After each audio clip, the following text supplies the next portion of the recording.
Shalom, selamat pagi Bapak Ibu dimanapun berada. Sebentar lagi kita akan menyaksikan siaran ibadah online dari God's Beloved Church Ambon. Selamat menikmati Kristus, Tuhan Yesus berkati.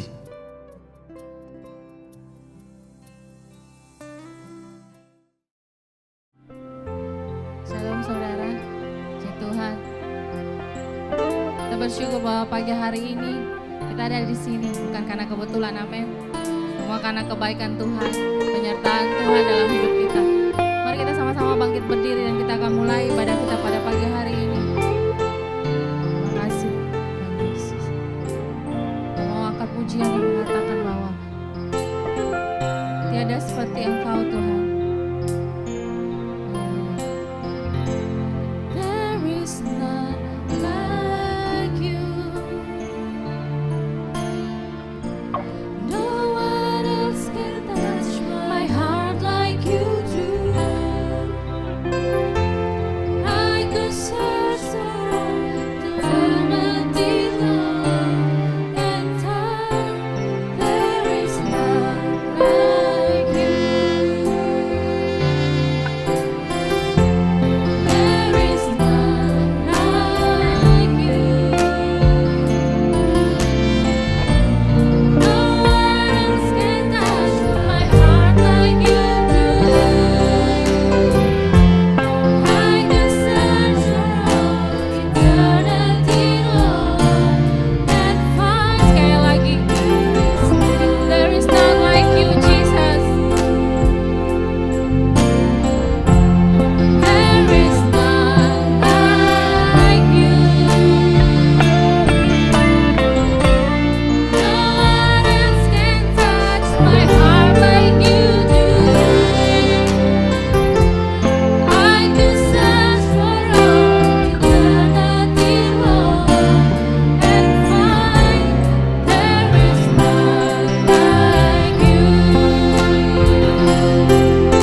bersyukur Tuhan.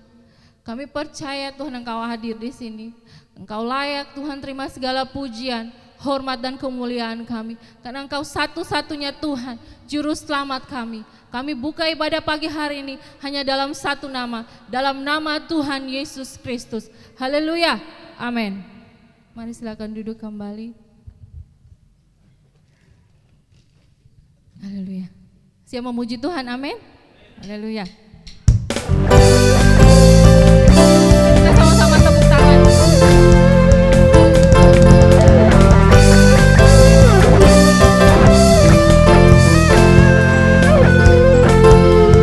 Hadapan kemegahan-Mu, ku datang menyembah-Mu, membawa hatiku, membawa hidupku. Ku teringat kasih setiamu di dalam setiap langkahku. Sungguh Engkau baik di dalam hidupku. Engkau baik, teramat baik. Engkau baik, teramat baik. Hadapan kemegahan-Mu, ku datang menyembah-Mu, membawa hatiku, membawa hidupku. Teringat kasih setiamu di dalam setiap langkahku. Amin. Engkau baik di dalam hidupku. Engkau baik, teramat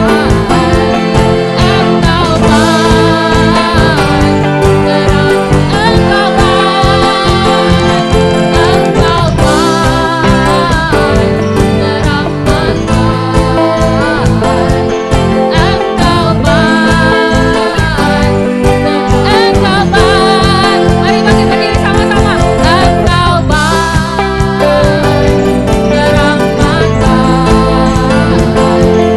Engkau baik, teramat baik.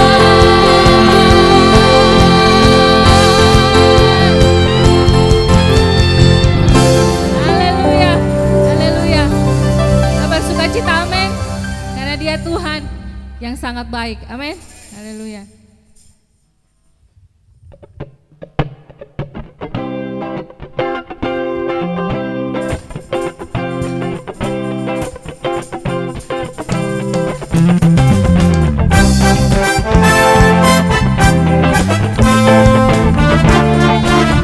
Dialah yang menghilangkan kita, hati kita penuh sukacita, amin.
bukan bersuka.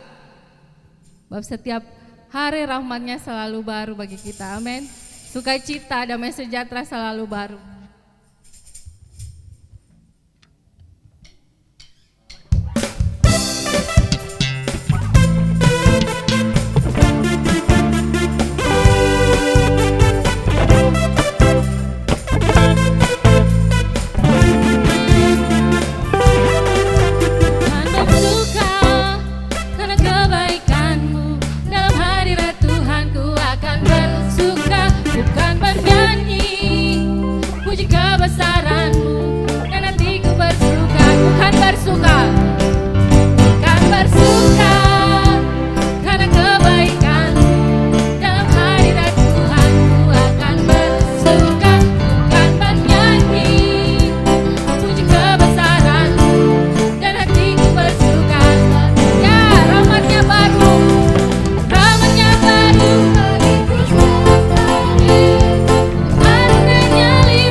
Bersyukur buat salib Tuhan yang telah memberikan kemenangan bagi kita.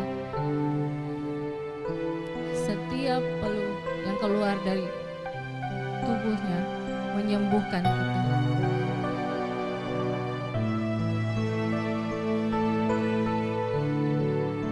Tuhan Yesus mati muda supaya kita berumur panjang dan menikmati semua yang Dia lakukan di kayu salib.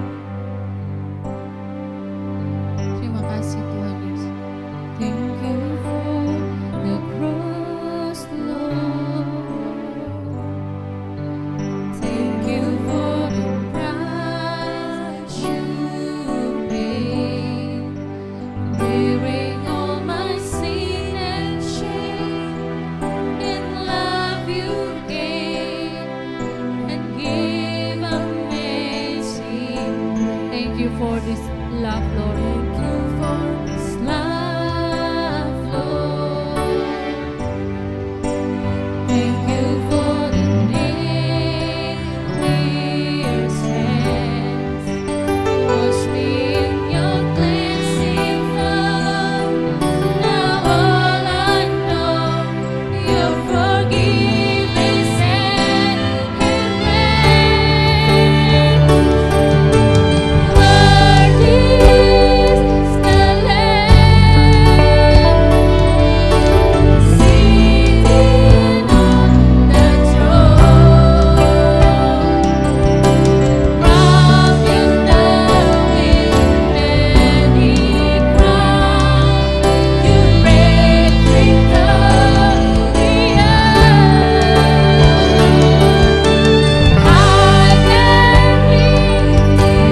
bersyukur kami punya Tuhan yang ajaib. Tuhan yang mau mati bagi kami dan bangkit memberikan kami kemenangan Tuhan Yesus. Terima kasih Tuhan Yesus. Kami siap untuk menerima berkat-Mu Tuhan.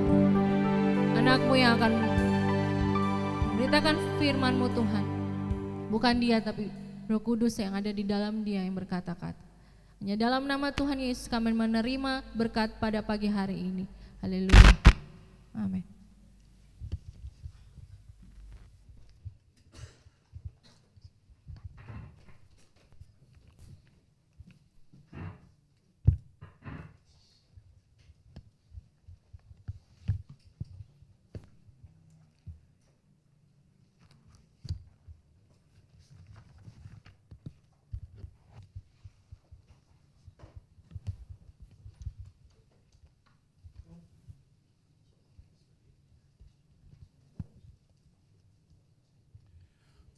Shalom saudara, puji nama Tuhan, selamat bertemu kembali dalam kasih Tuhan Yesus Kristus.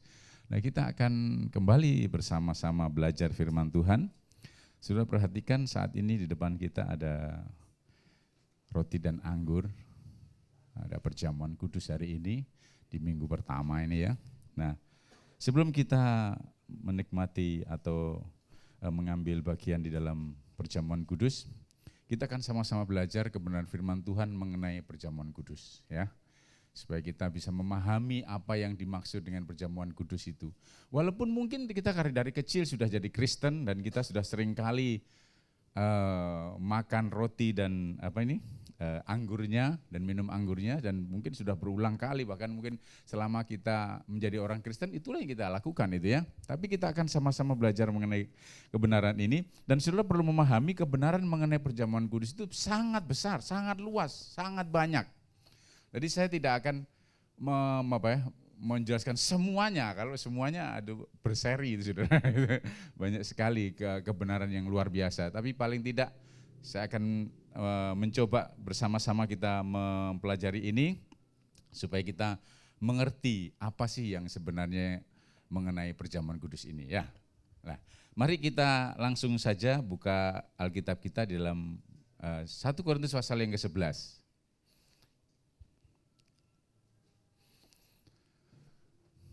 1 Korintus pasal yang ke-11 ayat yang ke-17 sampai 34. Mari silahkan. Jadi kita baca dari ayat yang ke-17 sampai yang ke-34 saudara ya. Kita baca bergantian, ini cukup panjang gitu ya. Jadi saya ayat 17, saudara ayat yang ke-18, demikian seterusnya kita bergantian ya. 1 Korintus pasal 11 ayat yang ke-17, beginilah firman Tuhan. Dalam peraturan-peraturan yang berikut aku tidak dapat memuji kamu, sebab pertemuan-pertemuanmu tidak mendatangkan kebaikan, tetapi mendatangkan keburukan. 18.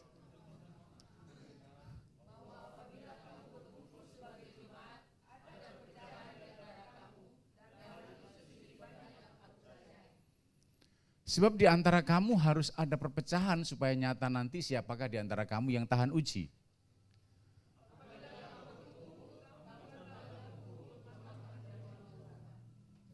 Sebab pada perjamuan itu tiap-tiap orang memakan dahulu makanannya sendiri, sehingga yang seorang lapar dan yang lain mabuk.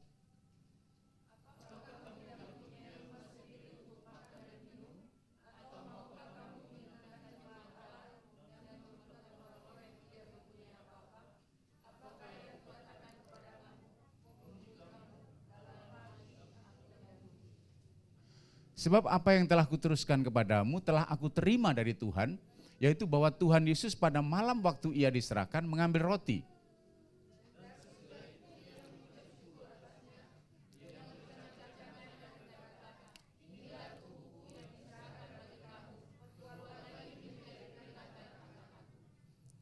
Demikian juga ia mengambil cawan sesudah makan lalu berkata, cawan ini adalah perjanjian baru yang dimeteraikan oleh darahku. Perbuatlah ini setiap kali kamu meminumnya menjadi peringatan akan aku.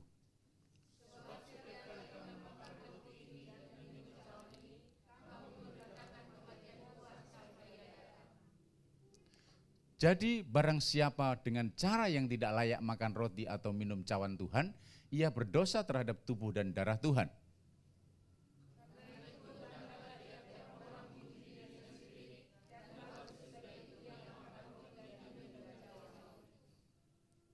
Karena barang siapa makan dan minum tanpa mengakui tubuh Tuhan, ia mendatangkan hukuman atas dirinya.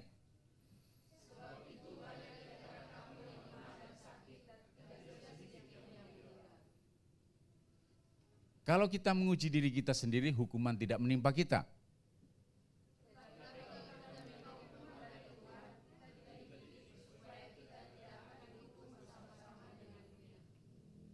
Karena itu saudara-saudaraku, jika kamu berkumpul untuk makan, nantikanlah olehmu seorang akan yang lain.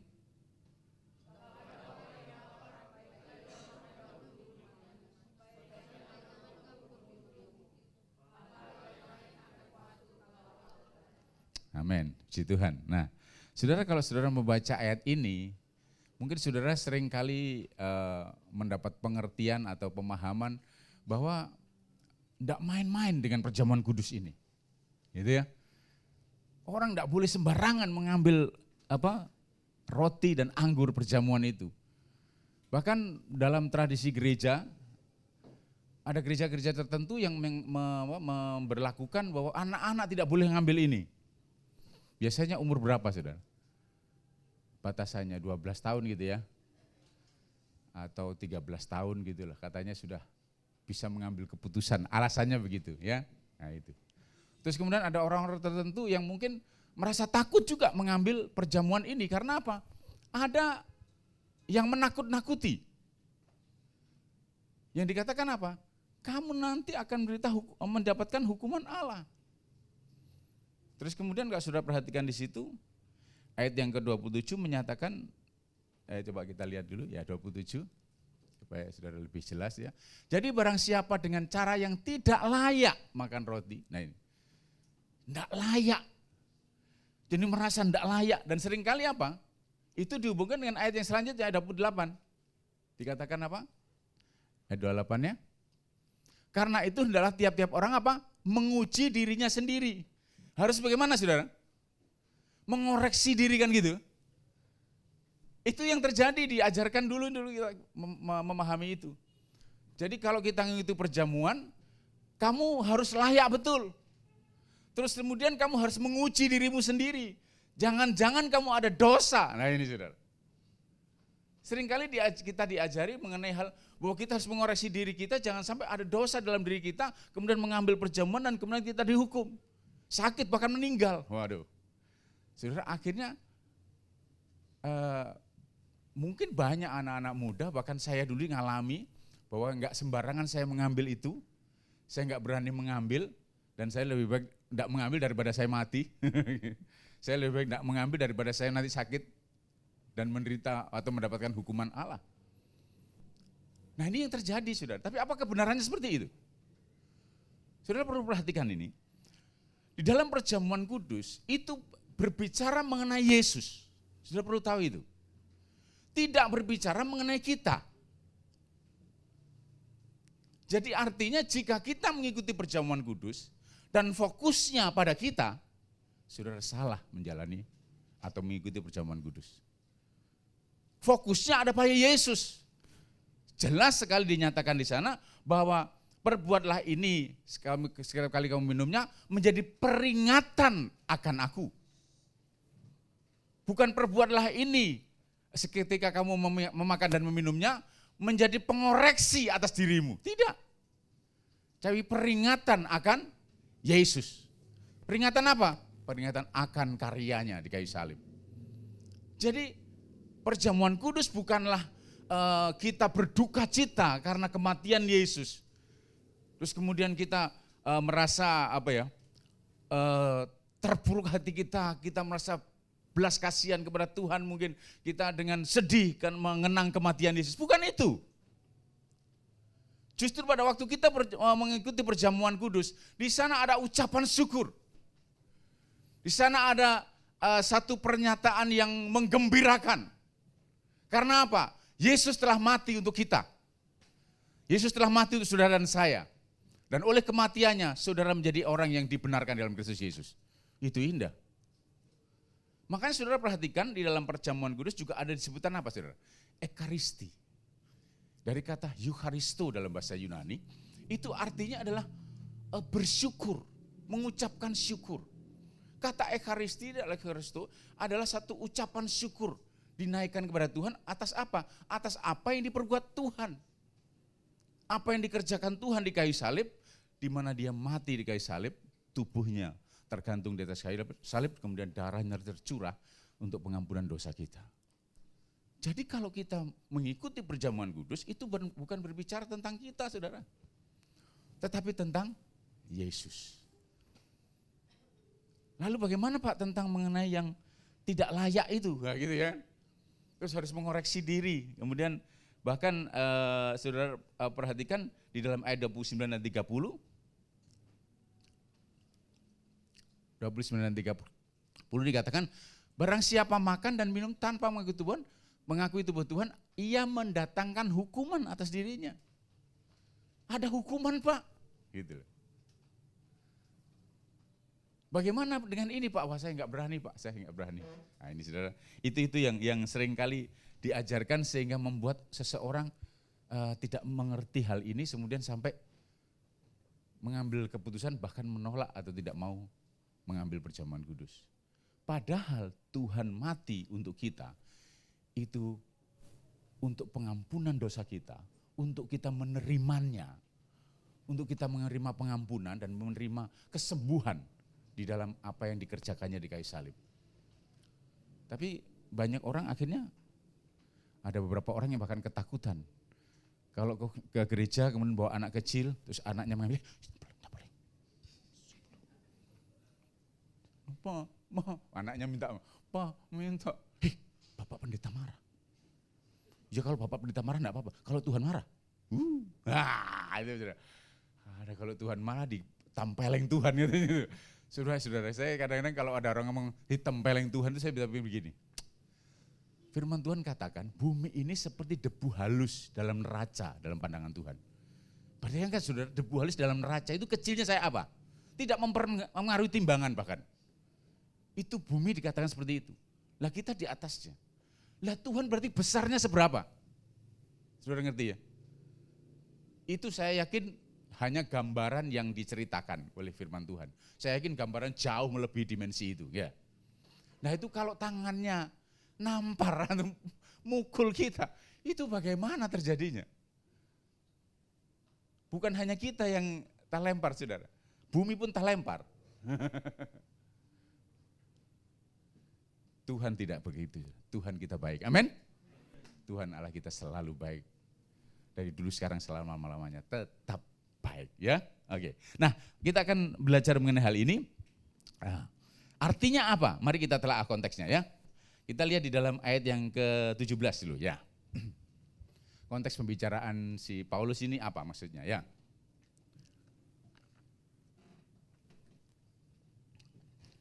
Perhatikan saudara ayat ke-17 sampai ayat yang ke berapa itu? 19 kalau nggak salah ya. Dalam peraturan-peraturan yang berikut, aku tidak dapat memuji kamu sebab pertemuan-pertemuanmu tidak mendatangkan kebaikan tapi mendatangkan keburukan. Ayat 18. Ya. Sebab pertama-tama aku mendengar bahwa apabila kamu berkumpul sebagai jemaat, ada perpecahan di antara kamu. Nah ini saudara. Dan hal itu sedikit banyak aku percaya. Dia dapat laporan. Dari keluarga Kleo, kalau saudara baca yang lain, itu dari keluarga Kleo mengatakan kepada Paulus bahwa mereka orang-orang di Korintus ini ada perpecahan Pak di sana. Perpecahan apa Pak Paulus? Nah, itu mungkin gitu ya. Itu mereka itu saling apa ya? Mengunggulkan satu dengan yang lain. Kalau saudara baca dalam Alkitab yang lain disebutkan bahwa ada kelompok Apolos, kelompok Paulus, kelompok Kefas, ya, bahkan kelompok Kristus sendiri, maka seperti itu. Nah, kemudian bukan hanya itu saja, mereka tidak hanya perpecahan artinya tidak ada keakuran gitu ya, tetapi juga ada persaingan di sana gitu loh.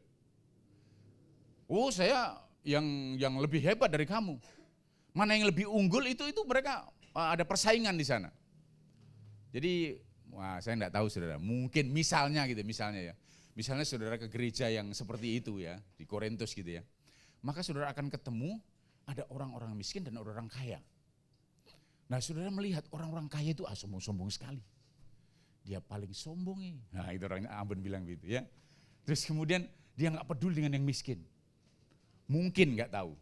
Pada waktu datang, Gus ngajak salaman, yang kaya, nggak mau salaman. Atau setelah salaman, terus kemudian dilap tangannya. Najis. Bukan karena corona, saudara, tapi karena najis, mungkin begitu. Pokoknya ada persaingan yang seperti itu. Makanya dikatakan bahwa mereka pada waktu berkumpul ada 20-nya ya, kalau nggak salah ya. Nah, apabila kamu berkumpul, kamu bukanlah berkumpul untuk makan perjamuan Tuhan. Ayat yang sebelumnya apa? Oke, ayat 21-nya, ya 21-nya ya. Sebab pada waktu perjamuan itu tiap-tiap orang memakan dahulu makanannya sendiri, sudah perhatikan. Jadi orang-orang kaya yang punya makanan, mereka bawa makanan sendiri ke persekutuan itu. Ya kalau boleh sekarang dikatakan gereja lah, gereja itu ya kumpul. Kemudian mereka setelah kumpulnya dia makan sendiri, makan makanan sendiri. Bahkan nggak peduli yang lain juga. Dan mungkin ditunjukkan, wah ini saya ayam, kamu apa? Ada patatas ya. Yang lain, waduh dia pamerkan makanannya, ikan bakar, waduh. Yang lain, aduh kasbi. Atau saya makan apa? Beta saya ada makanan, sampai seperti itu. Sehingga yang seorang lapar gak ada makanan. Tapi yang seorang, kalau makan malu sendiri sampai kenyang, kemudian minum anggur mabuk. Nah ini. Ini terjadi di dalam seperti ini, saudara. Dan sebenarnya perjamuan itu perjamuan kasih atau perjamuan Tuhan yang memang diperuntukkan sebenarnya untuk perjamuan bersama, harusnya seperti itu. Tapi mereka seenaknya itu. Makanya kalau saudara perhatikan, ini perjamuan Tuhan loh, saudara. Loh Pak, itu kan tidak sama dengan perjamuan kudus ini. Itu kan perjamuan ya makan-makan makanan-makanan berat gitu ya. Kalau saudara perhatikan di dalam ayat yang ke berapa itu ya, 20, coba ya, beta lihat di aja. Kalau sepenuhnya itu gampang ya lihatnya, tapi kalau di layar ini kan cuma satu-satu ayat gitu ya.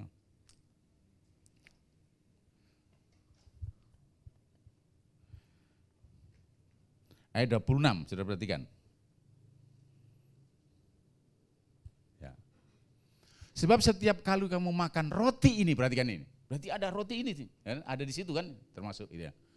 Dan minum cawan inilah ini. Jadi merupakan bagian dari perjamuan Tuhan itu ada di sana. Dikatakan ini ya.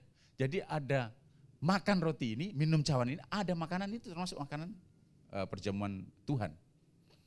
Tapi mereka makan ya itu tadi seenaknya. Nah saudara perhatikan gini, ada satu contoh mungkin atau gambaran saya waktu kami pelayanan di Mojokerto saudara. Nah itu ada satu ya termasuk di gereja yang kita layani lah juga. Tapi ada juga pemain saksofon, ini bapak-bapak gitu, dia dulu gereja di gereja yang lain gitu lah ya. Nah kemudian gereja ini kalau mengadakan perjamuan kudus itu saudara, rotinya pakai roti tawar itu ya, dipotong-potong kotak-kotak gitu ya. Terus kemudian anggurnya itu pakai anggur 500, saudara pernah tahu nggak? Saya nggak tahu. Capnya 500 itu, ya. Itu anggur memabukkan. Biasanya orang-orang yang suka kongko-kongko malam-malam bercengkrama dengan teman-teman dengan kacang itu dia minumannya itu ya.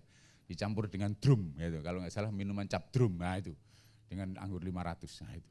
Nah ini anggurnya anggur 500 itu yang diminum sudah untuk perjamuan kudus. Nah ini karena dia pemain musik jadi habis perjamuan kudus selesai itu orang pada pulang tuh. Karena dia kan pelayan Tuhan.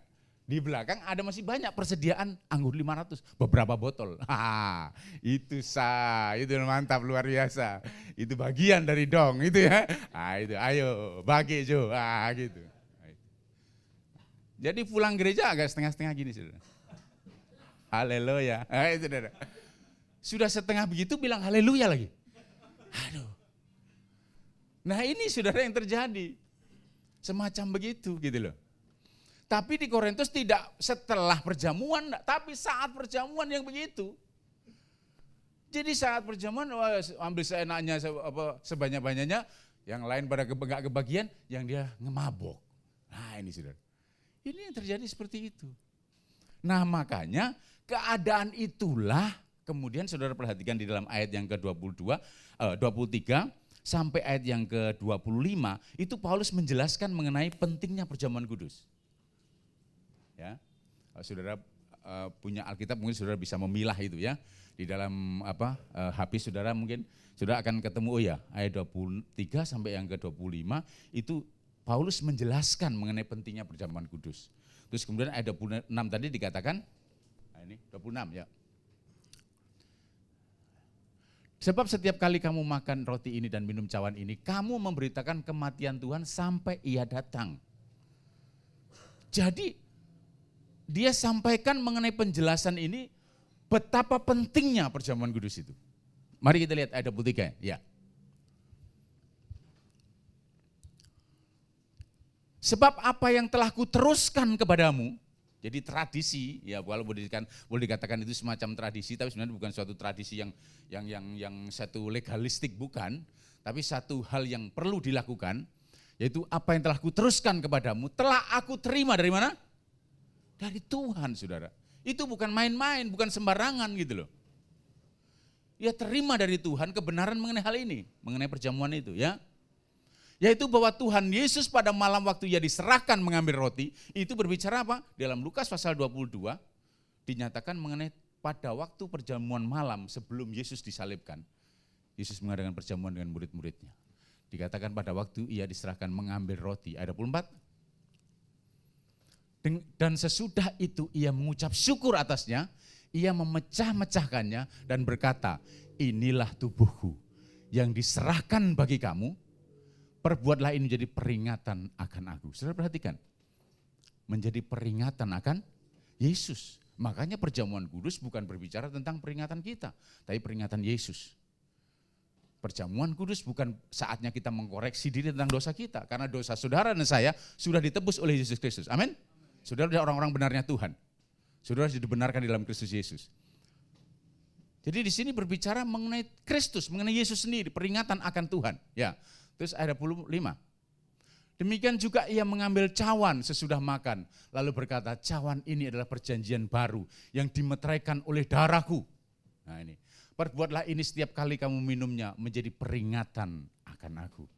Kembali lagi menyatakan apa? Peringatan akan Tuhan sendiri. Nah, kemudian ditutup dengan ayat 26 tadi, bahwa ketika kamu meminum ini, ayat 26 coba kita kembali lagi ya. Setiap kali makan roti dan minum cawan ini, kamu memberitakan kematian Tuhan sampai Ia datang. Dikatakan memberitakan. Saudara, saya waktu baca ini kadang-kadang juga agak kurang ngerti. Saudara, kira-kira pertanyaannya di mana, saudara? Apakah sudah langsung ngerti? Langsung ngerti Pak, gampang. Saya agak kurang ngerti dengan apa kata memberitakan. Masa waktu kita minum, kemudian kita makan, memberitakan, enggak memberitakan, gitu. Halo?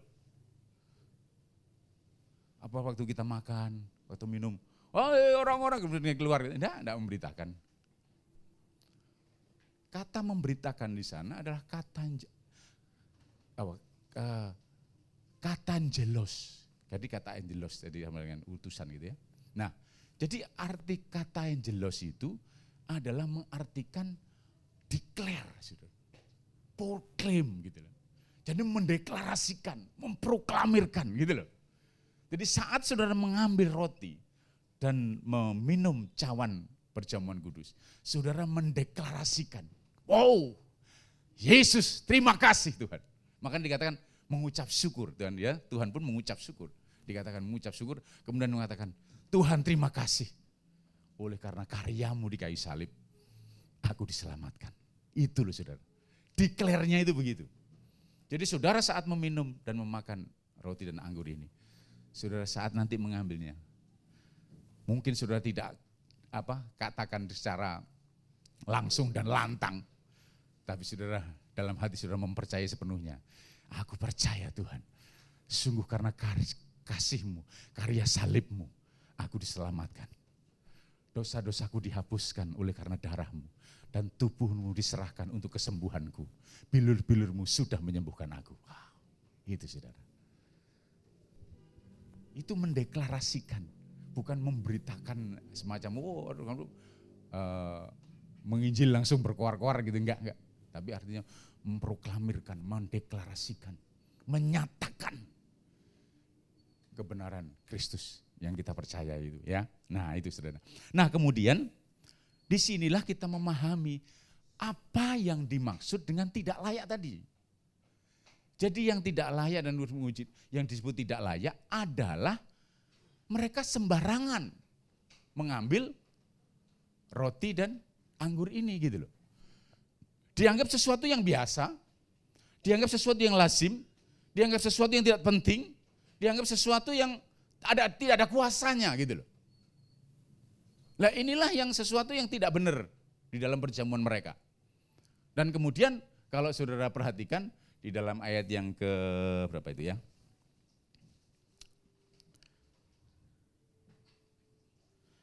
Ayat yang ke-27 nih coba.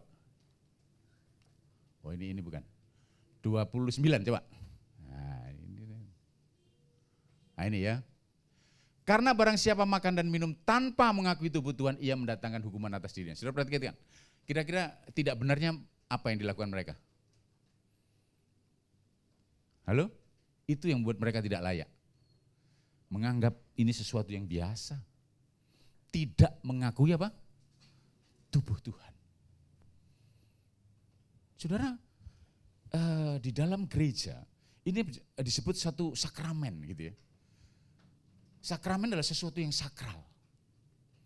Jadi pada waktu saudara mengambil roti dan mengambil cawan anggur itu, saudara ini adalah sesuatu yang sudah disakralkan. Dan ini Paulus sendiri mengatakan, aku terima dari Tuhan. Maka saya pun meneruskan apa yang disampaikan oleh Paulus. Amin. Sudah maksud saya? Makanya kita tidak bisa sembarangan mengatakan, itu biasa, gampang aja Pak. Biasa, tidak terlalu berarti. Sudah salah.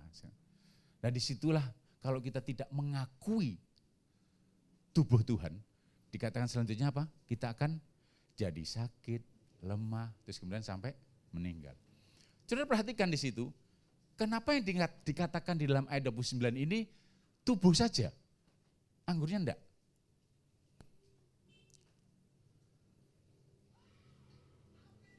Saudara perlu memahami bahwa kita I feel good, betul.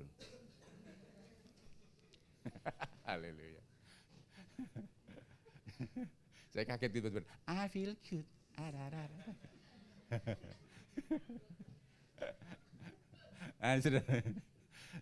Jadi mengakui tubuh Tuhan, itu artinya saudara perhatikan bahwa tubuh itu diserahkan oleh Tuhan. Untuk apa? Di dalam tubuh itulah berbicara mengenai kesembuhan ilahi. Nanti kita akan belajar mengenai hal itu lebih jauh ya. Jadi jika kita tidak mengakui tubuh Tuhan, maka kesembuhan itu atau pemeliharaan Tuhan mengenai kesehatan kita tidak terjadi dalam diri kita. Itu loh. Akan mendatangkan hukuman, itu bukan hukuman dari Tuhan, tapi dengan sendirinya akan terjadi dalam hidupmu, gitu loh. Seperti saudara lihat di dalam Yohanes pasal 3 ayat yang ke-18. Coba, saya berikan analogi saja ya, supaya saudara bisa mengerti. Nah ini, barang siapa percaya kepadanya, ia tidak akan hukum. Barang siapa tidak percaya, ia telah berada di bawah hukuman. Sebab ia tidak percaya dalam nama anak Allah, anak tunggal Allah. Jadi barang siapa, dikatakan di situ, percaya kepadanya, ia tidak akan dihukum. Kalau yang percaya kepada Yesus tidak akan dihukum. Tapi yang tidak percaya, perhatikan di situ, apakah dikatakan, tetapi barang siapa yang tidak percaya akan dihukum? Bukan. Tapi sudah ada di bawah hukuman. Artinya apa saudara? Bukan begini ceritanya. Jadi bukan kalau kamu percaya kepada Yesus, maka kamu tidak dihukum. Tapi kalau kamu tidak percaya, Yesus marah. Tersinggung dia karena kamu tidak mau mempercayai dia. Karena dia marah, dia pukul kamu. Kamu binasa. Tidak begitu saudara. Dari awal kejatuhan Adam, saudara ada di dalam penghukuman. Saat saudara percaya Yesus, saudara diselamatkan. Saat saudara tidak percaya Yesus, saudara sudah ada dalam hukuman. Ngerti nggak? Sudah ada di jalur hukuman itu. Jadi saudara nggak percaya ya sudah, mau nggak mau ya saudara ujungnya menuju maut, itu sudah. Jalan yang disangka lurus dikatakan menuju maut ternyata oleh Amsal mengatakan itu. Jadi bukan karena Tuhan tersinggung, harus dipercaya, tidak. Aduh saudara, kalau Tuhan seperti itu cemen Tuhan itu. Enggak, Tuhan enggak begitu. Jadi barang siapa percaya dia tidak akan dihukum. Tapi yang tidak percaya dia telah ada di bawah hukuman. Demikian juga kita melihat ayat tadi. Jadi kalau kita mempercayai tubuh dan darah Tuhan, tubuh Tuhan, maka kita memperoleh kesembuhan itu. Tapi kalau kita tidak mempercayainya, tidak mengakuinya, ya itu kita sudah ada di dalam dunia yang penuh dengan kejatuhan. Realitanya kita penuh dengan apa? Dunia ini penuh dengan sakit penyakit. Bahkan saat ini saudara mengalami, seluruh dunia bahkan mengalami. Ada satu virus yang begitu menakutkan sampai yang tidak kelihatan itu. Saudara bagaimana cara melawan virus yang tidak kelihatan? Tidak bisa. Kalau saudara ketemu orang yang kelihatan memang orang ini, yang bikin beta takut gitu ya, ada seseorang gitu, si A gitu. Maka saudara bisa, ketemu si A, satu bisa melawan, kedua bisa lari, gitu ya, karena takut, bisa menghindari lah. Tapi ini masalahnya virus corona ini tidak kelihatan. Terus bagaimana caranya? Ya sudah, kita percaya saja, Yesus yang menolong kita, amin. Dia yang melindungi kita. Tidak ada lagi saudara, hal yang tidak bisa, apapun yang kita perbuat. Dan kita melihat bagaimana para dokter pun bisa terserang dan kemudian meninggal. Walaupun dia memakai APD sampai 4 rangkap, sampai seperti itu. Tapi toh tetap bisa meninggal gara-gara virus ini. Nah saudara, kita hidup dalam dunia atau realitanya dunia yang jatuh. Maka ada begitu banyak sakit penyakit yang di sekitar kita, yang kita mungkin nggak tahu dan tidak kelihatan. Tapi oleh karena pertolongan Tuhan kita terhindar sampai saat ini. Amin. Saya kadang-kadang kalau mengingat hal ini saudara, mengingat pertolongan Tuhan yang tidak kelihatan ini, kadang-kadang saya renungkan begini, jangan-jangan saudara, gitu loh ya, saat ini saudara sampai bisa tiba di tempat ini, itu karena pertolongan Tuhan. Misalnya saudara datang dari Paso, atau dari Amahusu, atau dari mana saja, datang dari Siwang, gitu, turun gitu, jalan yang nggak begitu enak, ya, atau mungkin lalu lintas yang begitu banyak sekali, padat begitu. Ada mara bahaya yang kadang-kadang ada di sekitar kita. Sudah enak jalan-jalan pelan-pelan, tiba-tiba ada yang nyelonong, yes, wah, kalau sudah begitu, awas ada anjingnya, itu bahaya saudara. Padahal yang lewat manusia, tapi yang disebut ya anjing, tuh. Kita maki dan sebagainya. Tapi kita mungkin merasa, ternyata Tuhan menolong saya. Sampai saat ini, sebenarnya tadi ternyata Tuhan ada malapetaka yang sebenarnya sudah mengintai saudara, tiba-tiba Tuhan atau malaikat Tuhan menyingkirkannya dan saudara bisa selamat sampai di sini. Tapi saudara tidak melihatnya. Bisa ngerti maksud saya? Jangan-jangan tadi barang pertolongan Tuhan sampai saya tidak mendapatkan malapetaka. Nah itu saudara. Nah itu yang terjadi dalam hidup kita. Dan kita nggak tahu, makanya tiap hari kita hanya mengucap syukur saja, amin. Bersyukur kepada Tuhan kalau Tuhan menjadikan kita baik saat ini. Itu semua hanya kasih karunia-Nya atas kita. Amin. Haleluya. Oke, mari kita lanjutkan. Ya.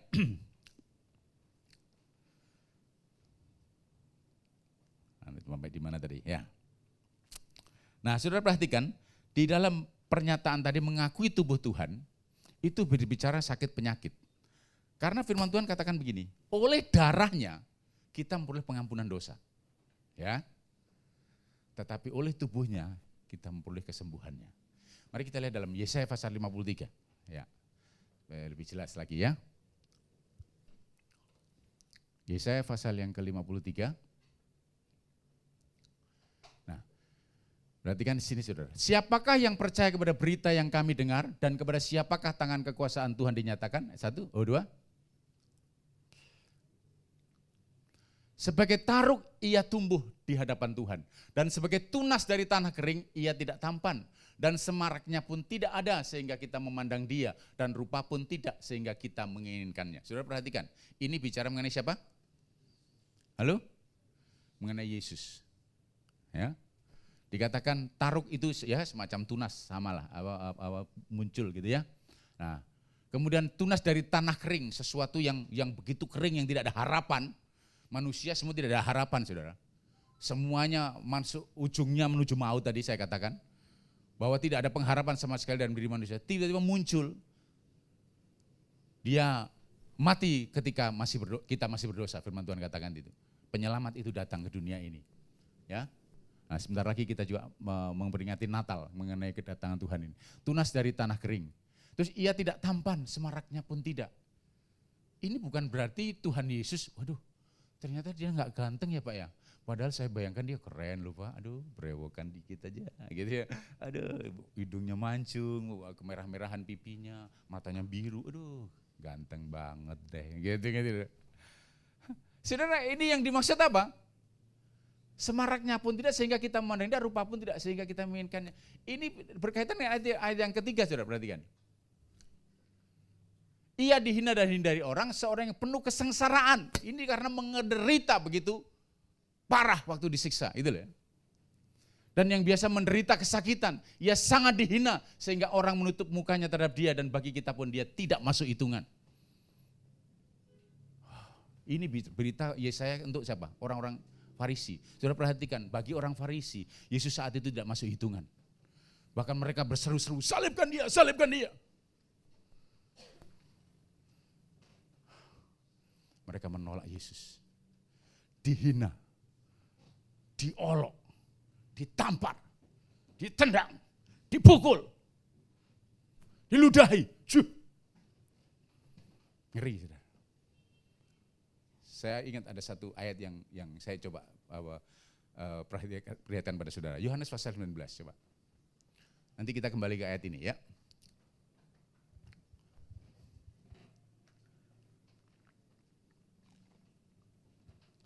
Yohanes 19, Pak.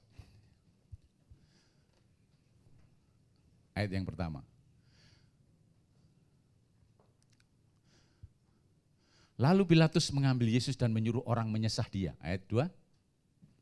Prajurit-prajurit menganyam sebuah mahkota duri dan menaruhnya di atas kepalanya. Mereka memakaikan dia jubah ungu. Ayat ketiga. Dan sambil maju ke depan mereka berkata, salam hai orang Yahudi. Lalu mereka menampar mukanya. Saudara perhatikan itu, sesuatu yang sangat mengerikan. Saya cuma sedikit aja gambarkan ini. Mari Pak Stanley maju ke depan. Karena dia seperti Yesus. Ayo naik Pak. Saudara perhatikan, prajurit itu datang menganyam mahkota duri. Saya ngeburinya nggak ada Pak, kalau ada enak ya. Nggak enak juga ya, karena tajam gitu ya. Kemudian menaruhnya di atas. Itu menaruh tidak hati-hati gini saudara, ditancap. Dan dia meringis kesakitan, meringis. Ya. Terus kemudian apa? Dia maju ke depan, memakaikan jubah ungu dan maju ke depan. Salam hai Raja orang Yahudi. Salam hai Raja orang Yahudi. Maju ke depan lalu apa? Bak! Bayangkan. Ya, kayak slow motion. Ya. Oke, makasih Pak. Itu penghinaan yang waduh. Sudah dikasih apa? Kelihatannya mahkota tapi mahkota duri. Kemudian dia maju ke depan penghormat tapi kemudian setelah itu diludahi. Disiksa. Bahkan cambukannya saya yakin saudara sering mendengar. Cambuknya itu ada kait-kaitannya, pengaitnya di depan. Dia ujungnya ya. Waktu dia pukulkan, dia tarik dagingnya lepas. Ngeri. Saya yakin saudara mungkin pernah nonton The Passion ya. Itu pun gambaran yang masih belum seperti yang sebenarnya. Ngeri. Makanya sampai rupa pun tidak kelihatan itu manusia atau bukan. Karena penuh dengan darah. Tapi Pak ada lukisan yang halus itu, ada darahnya netes satu toh itu Pak. Ya enggak apa-apa gitu ya. Supaya kelihatan wajahnya kan gitu. Jadi kalau darah itu kan gampang gambarnya. Merah seret gitu jadi gitu.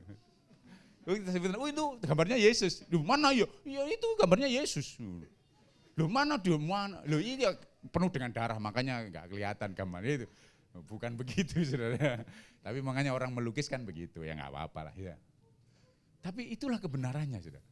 Jadi kematian Kristus itu berbicara pengampunan dosa atas kita. Itu berbicara masalah hal rohani di mana kita diselamatkan oleh karena darah Kristus Yesus sehingga kita tidak mengalami mati kekal. Di mana waktu dia mati di kayu salib itu kita mati bersama Kristus dan kemudian pada waktu dia bangkit kita bangkit bersama Kristus dalam hidup yang baru. Kematian bersama Kristus menghentikan atau menyetop manusia lama kita, manusia dalam Adam, dan kemudian muncul manusia baru dalam Kristus Yesus. Makanya kita sekarang bukan keturunan Adam saudara, saudara keturunan Kristus. Amin. Nah itu saudara. Jadi jangan ngomong lagi, saya ini kan masih manusia Adam. Oh enggak, engkau manusia Kristus. Amin. Haleluya, puji Tuhan. Nah, mari kita lihat lagi di dalam Mazmur pasal yang 103 saudara. Mazmur pasal yang ke-103. Ayat yang ke-3 ya. Mari kita baca sama-sama saudara ya. Ini inti apa yang dilakukan oleh Yesus. 1, 2, 3. Dia yang mengampuni segala kesalahanmu, yang menyembuhkan segala penyakitmu. Nah ini saudara. Jadi kematian Kristus bicara mengenai pertama dia menyelamatkan kita, yaitu bicara mengenai pengampunan dosa, yang mengampuni segala dosa-dosa kita. Dosa saudara sudah diampuni sepenuhnya. Amin. Dosa masa lalu, sekarang dan dosa yang akan datang sudah selesai. Haleluya. Keren itu. Wow. Sudah selesai. Firman Tuhan katakan pada Yesus selesai disalib dikatakan sudah selesai. Semua telah diselesaikan oleh Yesus Kristus. Kita telah diampuni sepenuhnya. Kalau saudara masih kurang percaya, firman Tuhan katakan begini. Kalau Tuhan atau Allah sudah membenarkan, siapa yang sanggup menggugatnya? Apakah sudah mau menggugat? Oh Pak, bagaimana dia mengatakan menjadi orang benar yang sudah dibenarkan? Itu ada firman Tuhan katakan. Bahwa kalau Allah sudah membenarkan, siapa yang sanggup menggugatnya? Saudara mau menggugat, apakah Kristus justru dia menjadi pembela kita? Oh, ayat yang mengatakan itu. Dan firman Tuhan katakan dalam Ibrani pasal 8 juga dikatakan bahwa Tuhan sudah melupakan segala dosa-dosa kita. Kalau Tuhan sudah melupakan segala dosa-dosa kita, siapa kita ini mau mengingat dosa-dosa kita? Jangan saudara ingat-ingat dosa saudara, karena dosa saudara sudah diselesaikan Yesus Kristus kayu salib. Amin. Nah, puji Tuhan. Oke, selanjutnya. Nah, kita akan masuk di dalam arti perjamuan yang disampaikan oleh Tuhan Yesus atau Paulus di dalam mengenai setelah mengatakan mengenai perpecahan di Korintus, kemudian dia mulai menceritakan mengenai apa-apa yang terjadi di dalam perjamuan kudus. Nah, saudara perhatikan, kita akan mengambil ini nanti, mengambil roti dan mengambil cawan anggur, itu kita akan memakan dan meminumnya. Pak, apa sih kok harus makan gitu loh? Apa sih relevansinya gitu loh? Kita cuma makan saja, semuanya orang bisa makan Pak. Bahkan kalau saudara bandingkan roti ini dengan sarinda, saya yakin lebih enak sarinda lah. Lebih mengenyangkan juga. Cuma apa Pak, cuma sebutir roti tipis gitu, gak ada apa-apanya. Mungkin kalau di perutnya Kelvin malah beli nyelit sedikit pojokan gitu aja gitu. Nggak kelihatan gitu ya. Anggurnya juga gitu ya, hanya cuma berhenti mungkin di sini aja. Nah, saudara perhatikan, kenapa bicara mengenai makan? Saudara perlu memahami kejatuhan manusia di dalam dosa. Karena apa? Halo? Makan. Ketika Adam dan Hawa makan buah itu, seluruh kontaminasi dosa dari buah pengetahuan baik dan jahat itu merasuk dalam tubuhnya. Sehingga tubuhnya jadi rentan terhadap sakit penyakit. sehingga dikatakan mengalami kematian. Makanya saudara, kalau semua kita semua akan mengalami kematian. Mungkin seperti Bapak Desmond baru kehilangan papanya, seperti juga Gail kehilangan mamanya, juga papanya sebelumnya. Ya, kita semua akan mengantri sama-sama. Kita akan mengalami itu. Karena apa? Kita ada di dalam dunia yang sudah jatuh itu, saudara. Dan tubuh kita mengalami itu, kematian. Makanya kalau dulu saya sebutkan bahwa Tuhan memberi dan Tuhan mengambil, itu bukan karena Tuhan hanya memberi saja, tidak mengambil. Mungkin ada orang mengatakan, lupa dia mengambil nyawa kita. Tidak. Siapa yang mengambil nyawa kita? Kita sendiri. Karena kejatuhan manusia, semua mati. Apakah Tuhan menyebabkannya? Bukan. Manusia itu sendiri yang jatuh di dalam dosa sehingga dia mati. Jadi bukan Tuhan yang mengambil nyawanya, tidak. Tuhan menghendaki mereka hidup. Amin. Hidup kekal selamanya. Makanya Tuhan tidak pernah mengambil. Ini menyimpang sedikit. Ya, saudara perhatikan. Mengenai makan. Gara-gara makan, manusia jatuh dalam dosa. Oleh sebab itu Tuhan Yesus datang, kita diberi makan dagingnya dan darahnya. Supaya kita boleh hidup dan hidup dalam kelimpahan. Amin. Haleluya. Terus selanjutnya mengenai roti. Saudara. Nah, ini dikatakan ada hosti atau roti gitu ya. Nah, saudara perlu memahami bahwa roti yang sebenarnya untuk perjamuan kudus itu sebenarnya roti tidak beragi yang disebut dengan hatsa namanya ya. Nah, matsah itu roti tidak beragi, itu gambaran dari kemurnian dari roti itu. Dan bentuknya roti itu tipis, saudara. Kotak-kotak gitu. Ada yang bulat juga, ada yang bundar juga. Nah, rotinya tipis, saudara mungkin tahu gabin, tapi gabin masih terlalu tebal. Nah, bentuknya tipis seperti itu. Kemudian juga ada guratan-guratan seperti gabin itu. Kemudian ada lubang-lubang gitu ya. Itu gambaran Kristus, saudara. Tanpa ragi atau tidak beragi adalah gambaran yang murni. Terus kemudian mengenai bentuknya, pertama bergaris. Itu adalah karena bilur-bilur Yesus. Karena pukulan orang anak buahnya Pilatus. Orang-orang yang menyesah dia. Sehingga cambuk yang dipukulkan atas tubuh Yesus. Menghasilkan guratan-guratan itu yang disebut bilur Yesus, saudara. Dan setiap cambukan satu itu mewakili sakit penyakit. Cambukan dua, sakit penyakit lagi. Tiga dan seterusnya. Sakit penyakit seluruh manusia ditanggung oleh bilur-bilur Yesus. Yang kedua, yaitu berlubang, ada lubang-lubangnya kecil-kecil. Kita tahu tangan kaki Yesus berlubang, bahkan lambungnya ditikam oleh tombak. Dan kemudian roti ini cara prosesnya bagaimana? Dibakar, saudara. Kalau kita melihat dalam Yesaya pasal 53 tadi, dengan dibakar oleh api murka Allah. Kalau kita andal gambaran persembahan domba di perjanjian lama, dia harus dibakar dalam mezbah korban bakaran. Yesus pun mengalami itu. Roti ini sebenarnya gambaran dari tubuh Yesus yang dihajar, dicambuk, digebuk, disesah. Dan lubangnya adalah bicara mengenai tusukan paku dan tombak itu. Dan dia dibakar oleh api murka Allah, penghukuman Allah terjadi atas dia. Seluruh dosa manusia ditanggung di dalam Yesus. Makanya pada waktu dia disalib, Yesus berkata, Allahku, Eloi, Eloi, lama sabachthani. Allahku, Allahku, mengapa engkau meninggalkan aku? Dia tidak menyebut Bapakku, Bapakku, saudara, tapi Allahku, Allahku. Dia di situ juga kehilangan Bapa. Bapa meninggalkannya. Supaya apa? Supaya saudara tidak pernah ditinggalkan lagi. Amin. Haleluya. Ya, itu dahsyat ya. Kemudian selanjutnya, roti ini adalah gambaran dari Yesus Kristus. Roti dari surga, mana. Bangsa Israel memperoleh mana atau surga. Dari surga, roti dari surga itu.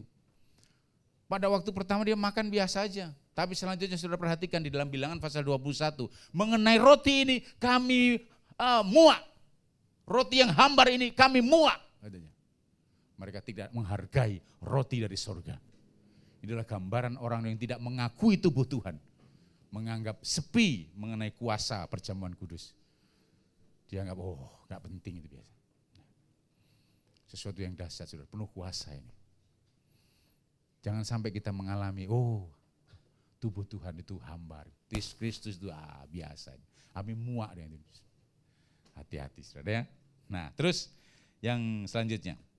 Roti ini terpecah-pecah. Bukankah roti yang kita pecah-pecahkan ini kan gitu saudara. Itu sebenarnya kalau di dalam gereja yang besar ya, termasuk gereja kita juga ya, gereja sekarang lah. Itu sudah dipecah-pecah gitu, sudah taruh di sini, pecah-pecah gitu ya. Tapi kalau dalam zamannya Yesus Tuhan yang memecahkan, kasih gitu, pecahkan lagi gitu ya. Cuma kadang-kadang ya orang-orang gereja itu kadang-kadang kalau diangkat gini, terus kemudian bukankah roti yang kita pecah-pecahkan? Pendeta ngomong gitu langsung ditekan, keras aja dibunyinya, keras di seluruh gereja. Nah, gitu ya. Ya nggak apa-apa juga, ada bunyinya keras itu. Kan kadang-kadang bunyi keras itu kan rasanya lain gitu ya. Nah, gitu ya. Jadi seperti orang mengunyah itu keras. Karena Tuhan pun mengatakan bahwa ketika kamu makan, itu kata trogo dalam bahasa Yunani ya, juga artinya mengunyah. Seperti mengunyah kacang ada bunyi keras, nah gitu saudara. Jadi bunyi keras ya boleh juga, nggak masalah ya. Itu Alkitabiah juga. Oke. Nah ini terpecah-pecah. Artinya apa? Kalau tubuh Yesus terpecah-pecah, supaya kita utuh di dalam apa? Kasih karunia-Nya. Kita utuh di dalam tubuh Kristus. Dia mau terpecah supaya kita utuh. Dia mau mati supaya kita hidup. Dia mau rela ditinggalkan supaya kita tidak pernah ditinggalkan oleh Allah Bapa. Ini pertukaran yang luar biasa saudara. Oh, dahsyat sekali ya. Terus, nah roti terbuat dari apa saudara? Kalau di zaman Israel roti terbuat dari gandum. Kalau di Indonesia ya kita nggak ketemu ya gandum itu ya. Tapi saudara perlu memahami mungkin ya hampir sama lah. Oke kita anggap aja seperti padi. Prosesnya itu cukup berat. Bukan hanya cukup berat, tapi sangat berat. Dari tanaman itu, dia dipotong itu, kemudian dikumpulkan. Setelah dikumpulkan, apa yang dilakukannya? Digebuk, bak, supaya terpisah dengan tangkainya. Setelah digebuki, apa yang terjadi? Dia harus ditumbuk di lesung, supaya kulitnya terkelupas. Seperti dicambuk oleh cambuknya Romawi, tarik dan terlepas kulitnya. Supaya keluar biji gandum itu. Dan kemudian dihaluskan, tumbuk lagi. Kemudian dibakar tadi, menjadi roti. Yesus mengalami semua itu. Inilah gambaran tubuh Yesus yang mengalami itu. Untuk apa saudara? Untuk kesehatan kita. Haleluya. Ya. Jadi kalau darah itu mengampuni segala dosa kita, menyelamatkan kita dari penghukuman kekal, maka persembahan tubuh Yesus adalah menyelamatkan kita dari efek sakit penyakit yang terjadi oleh karena dosa. Tuhan tidak mau juga kita menderita oleh sakit penyakit. Karena apa? Penuaan saudara ya. Terus kemudian sakit penyakit, kematian bahkan. Itu adalah kutukan dari Tuhan atau hukuman Tuhan. Makanya kalau saudara makan ini dengan mengakui tubuh dan darah Tuhan, maka saudara akan awet muda. Siapa yang mau awet muda ya? Haleluya. Kelihatannya enggak ada yang angkat tangan. Coba angkat tangan. Kalau enggak angkat tangan enggak awet muda loh. Puji Tuhan. Luar biasa. Ini dahsyatnya gitu ya. Lah terus kemudian tubuhnya dicambuk, disiksa gitu ya. Dan setiap bilur Yesus itulah menjadi mewakili tanggungan penyakit kita. Jadi sakit penyakit kita telah terwakili dalam cambukan yang diterima oleh Yesus. Makanya kita lihat dalam Yesaya pasal 53 tadi, kembali ya. Yesaya pasal 53, ya. Ayat yang keempat. Tetapi sesungguhnya penyakit kitalah yang ditanggungnya. Nah ini. Dan kesengsaraan kita yang dipikulnya, padahal kita mengira dia kena tulah, dipukul dan ditindas Allah. Terus, oke selanjutnya.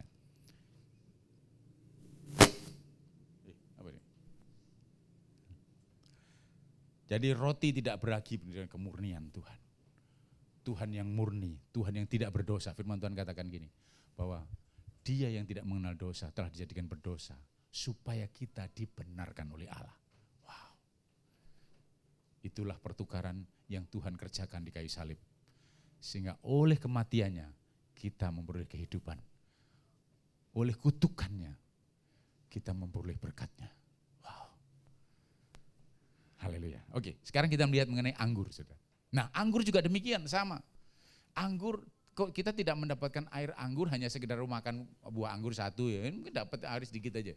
Tapi untuk mendapatkan air anggur, saudara, untuk dijadikan wine gitu atau anggur itu mengalami proses yang panjang.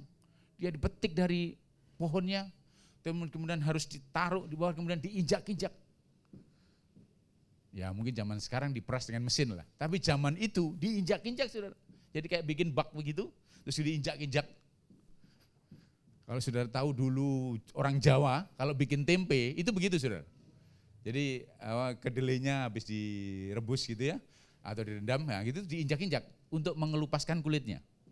Tapi tempe sekarang enggak begitu, jadi saudara jangan takut makan tempe. Ya. Kalau anggur juga gitu dulu, diinjak-injak, kemudian airnya. Saudara pada waktu menginjak-injak, mungkin kan ada yang orang Ambon bilang, tak lucu ya. Tiba-tiba keluar dari injakan kaki kita, enggak sampai terinjak gitu ya. Nah, yang kelewat gitu. Kan harus semuanya harus. Bahkan kurang injakan. Tidak terlalu tidak terlalu hancur gitu. Maka dihancurkan betul gitu. Dihancurkan sampai habis. Betul-betul. Yesus mengalami itu, saudara. Untuk melalui darahnya itu, dia hancurkan tubuhnya itu sampai darahnya mengalir. Saya nggak tahu ini kebenaran atau enggak, saudara. Ini saya ada satu cerita. Mungkin saudara pernah mendengar atau melihat di internet. Ada namanya Ron Wyatt yang lalu menemukan roda kereta Firaun yang di Laut Merah, juga menemukan sisa kapal-kapal Nuh gitu. Nah, kemudian dia menemukan juga katanya ini tanda kutip, saudara. Jadi ini ya benar atau enggak saya enggak tahu. Tapi saya membaca itu ya. Itu sudah lama saya baca itu dan sekarang mulai muncul lagi banyak diberitakan. Dan Ron Wyatt ini menemukan tabut perjanjian itu ada di bawah salib Yesus.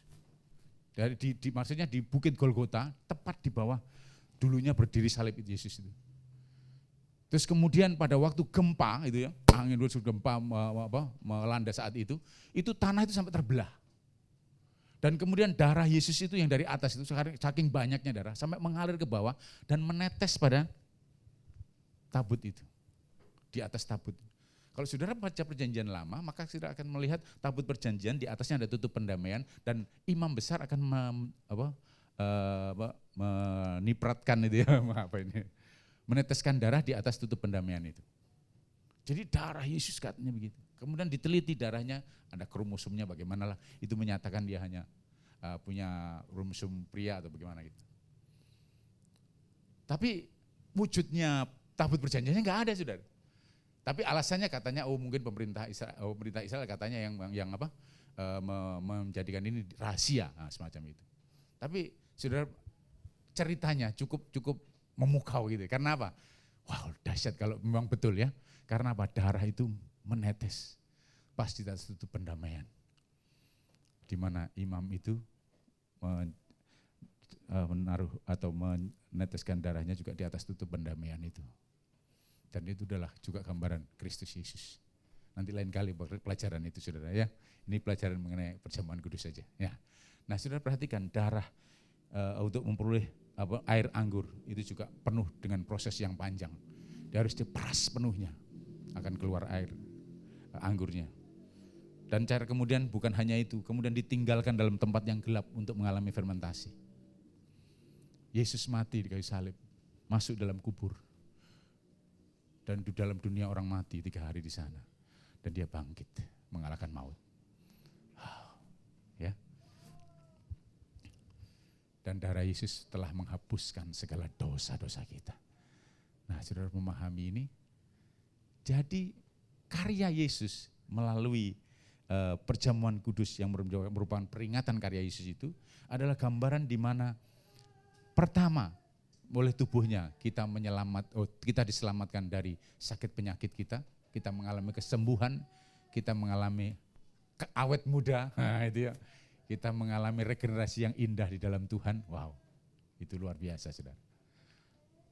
Tapi darah Yesus bicara mengenai kematian Yesus yang mengampuni segala dosa kita, membenarkan kita, sehingga kita diselamatkan dari murka Allah. Dan kita diselamatkan, tidak lagi masuk dalam neraka atau penghukuman yang seharusnya kita terima. Jadi kita diselamatkan dari murka Allah, atau kita diselamatkan bukan karena usaha kita, tapi karena apa yang Yesus lakukan. Haleluya. Nah, saudara, mari kita lihat ayat yang terakhir. Ibrani pasal yang ke-12 ayat yang kedua.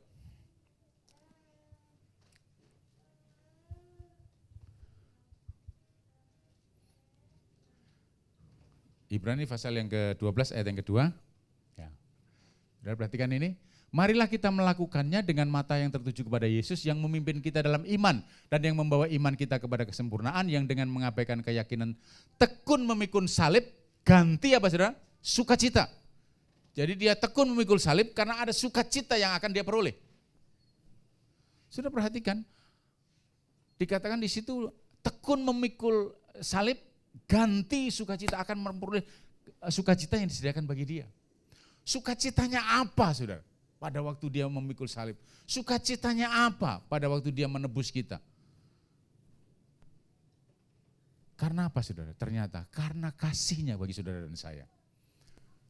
Dia bersukacita saudara-saudara mengalami pengampunan dosa.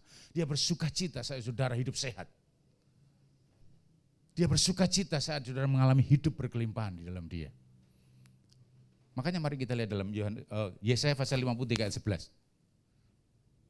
Pak, tadi katanya ayat yang terakhir. Gak apa-apa lah, bonus sedikit ya. Yesaya 53 ayat 11. Ya. Sesudah kesusahan jiwanya, berarti ini masih berkaitan dengan 53 tadi, pengorbanan Yesus ya. Sesudah kesusahan jiwanya, ia akan melihat terang dan menjadi puas. Nah saudara lihat, setelah dia mengalami itu, penyiksaan tadi, mengalami kematian, dikatakan ia akan melihat terang dan menjadi puas. Dan hambaku itu sebagai orang yang benar, akan membenarkan banyak orang oleh hikmatnya dan kejahatan mereka dia pikul. Wow, dia jadi puas saudara. Ternyata kepuasan Tuhan bukan karena apa yang saudara lakukan. Kepuasan Tuhan pun itu karena apa yang dia lakukan. Karena dia telah menyelesaikan semuanya, saudara dibebaskan dari dosa, saudara dibebaskan dari sakit penyakit, saudara memperoleh kesembuhan dan hidup berkelimpahan. Amin. Haleluya. Makanya saudara, dia bersukacita atas itu. Firman Tuhan katakan bersukacitalah, sekali lagi aku katakan bersukacitalah. Ada firman Tuhan katakan itu saudara, ya toh? Itu bukan perintah saudara. Kalau itu saudara pandang sebagai perintah, itu tidak mengenakkan. Misalnya anak kecil datang, anak saudara, sudah saudara kasihi, kemudian saudara mengatakan ini, kamu harus bersukacita ya. Bersukacita, cepat, bersukacita cepat. Beta, lap sini. Bersukacita cepat. Bisa nggak bersukacita saudara? Itu nggak bisa. Tapi saat menyadari kasih Tuhan, amin. Saat anak itu menyadari kasih bapaknya kepada anak itu, maka dia akan bersukacita, amin. Jadi kalau mencoba menyenangkan Tuhan, saudara, jangan dengan apa yang saudara lakukan, ketawa saja, sukacita saja di dalam dia, amin. Seperti bapak kalau lihat anaknya, anakku sukacita. Coba kalau anaknya menangis saja, saudara. Aduh, anaknya siapa sih ini? Gitu, saudara. Sampai lupa anaknya orang itu. Gitu. Karena anaknya nangis terus. Tapi kalau anak itu lari-lari kecil, kemudian ketawa-ketawa, bermain-main, bahkan mungkin menari-nari, dia dapat, saat saudara bersukacita, dia bersukacita. Amin. Itu apa? Karena kasihnya. Sekalipun dia tekun mengikul salib dan dia memperoleh sukacita, memperoleh terpuaskan. Karena apa? Dia mengasihi saudara. Haleluya. Ayat yang sangat terakhir. Pasti Pak Dengsi. 2 Korintus pasal 6 ayat yang pertama dan kedua. Ya. 2 Korintus pasal 6 ayat yang pertama. Sebagai teman-teman sekerja kami menasihatkan kamu supaya kamu jangan membuat menjadi sia-sia kasih karunia Allah yang telah kamu terima. Nah saudara, artinya gini, bagian yang terakhir.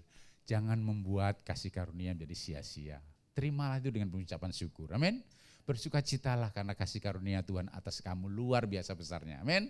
Lihat ayat yang keduanya ya.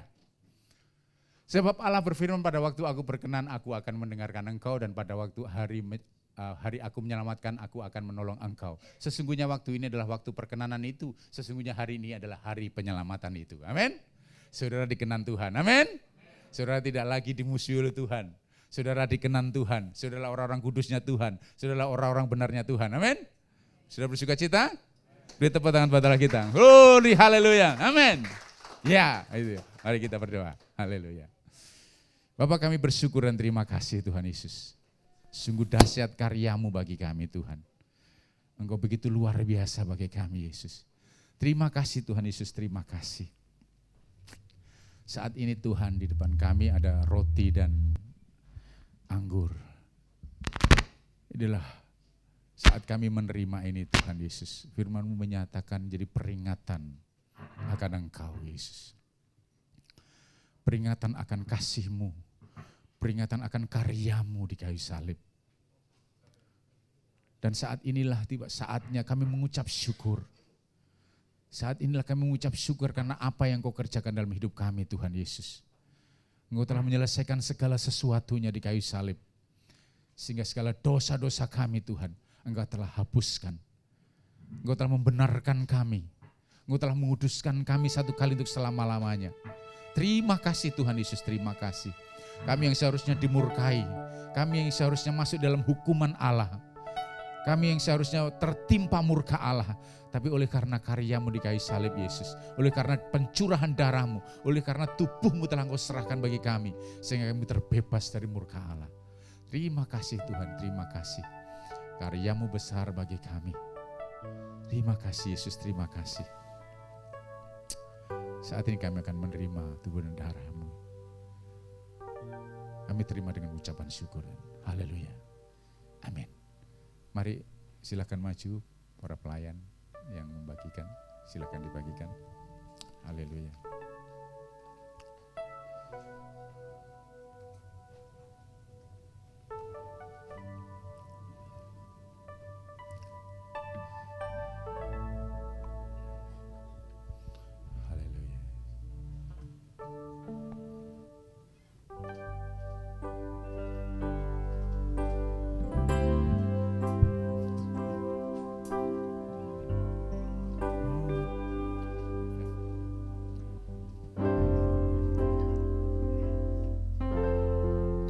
Oleh kuasa darah-Mu, Kau telah tebus dosaku. Kekudusan-Mu melingkupiku. Kasih-Mu mengalir memulihkan hidupku. Besar anugerah-Mu, Kau selamatkan hidupku. Ku menjadi ciptaan yang baru oleh kuasa darah-Mu. Haleluya.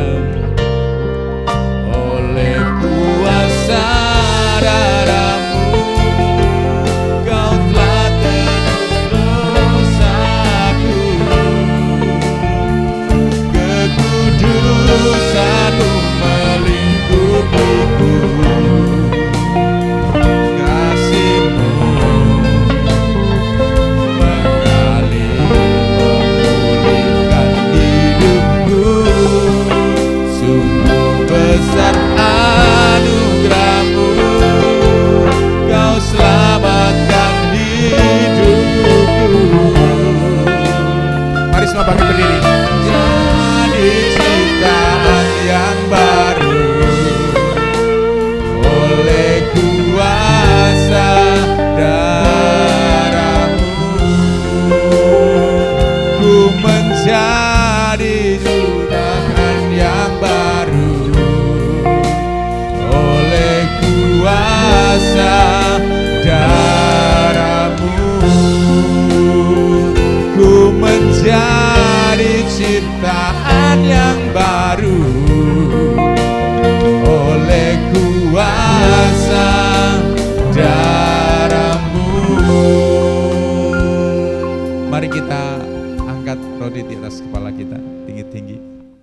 Saudara telah mendengar kebenaran firman Tuhan, bahwa tubuhnya telah diserahkan bagi kita. Ini adalah Tuhan sendiri.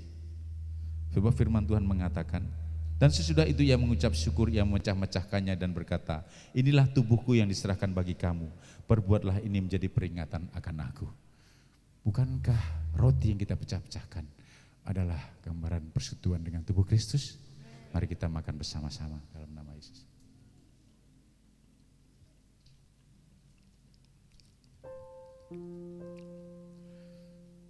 Haleluya, terima kasih Tuhan Yesus.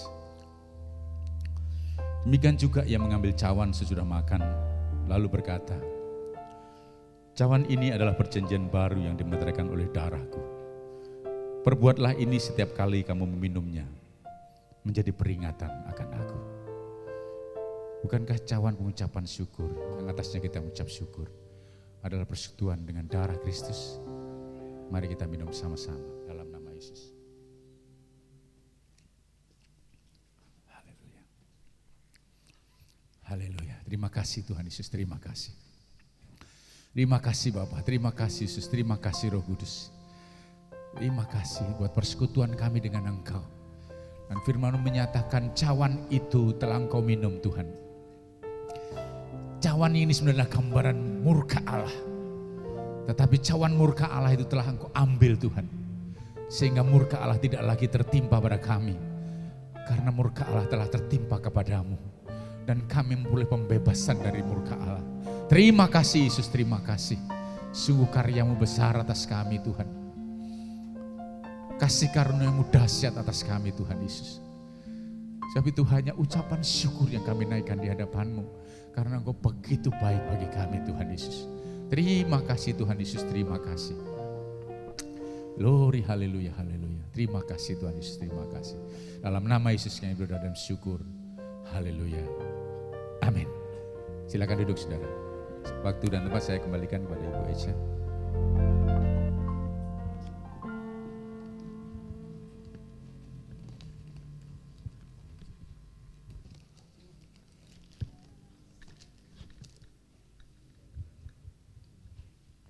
Haleluya.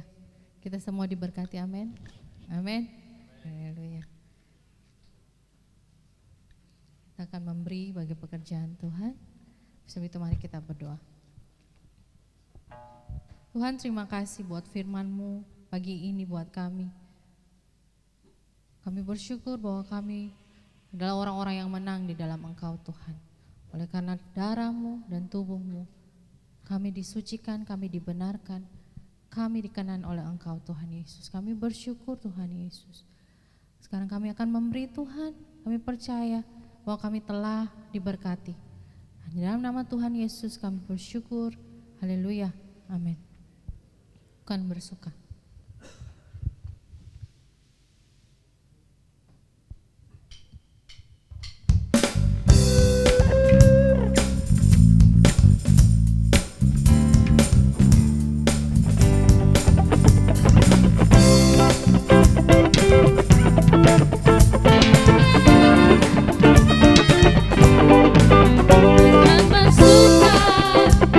Dan kebaikan-Mu dalam hadirat Tuhan.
Tuhan.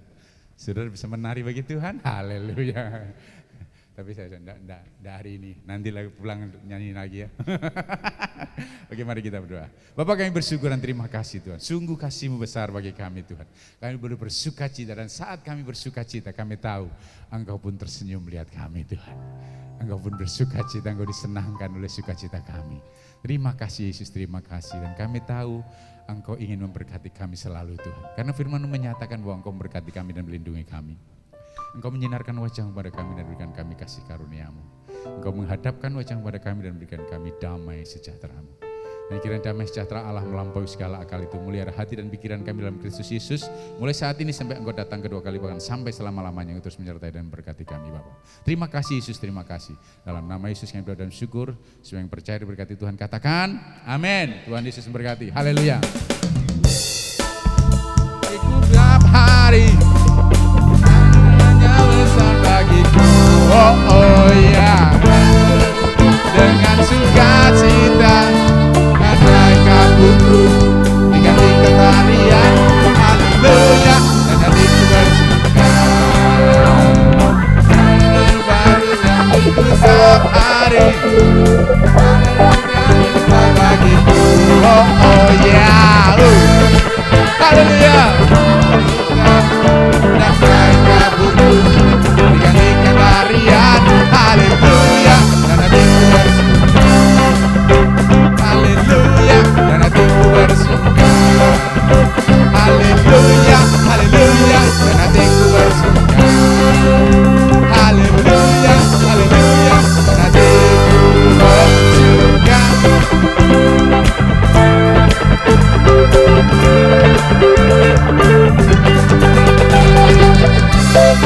Haleluya, yeah, yeah, yeah, yeah.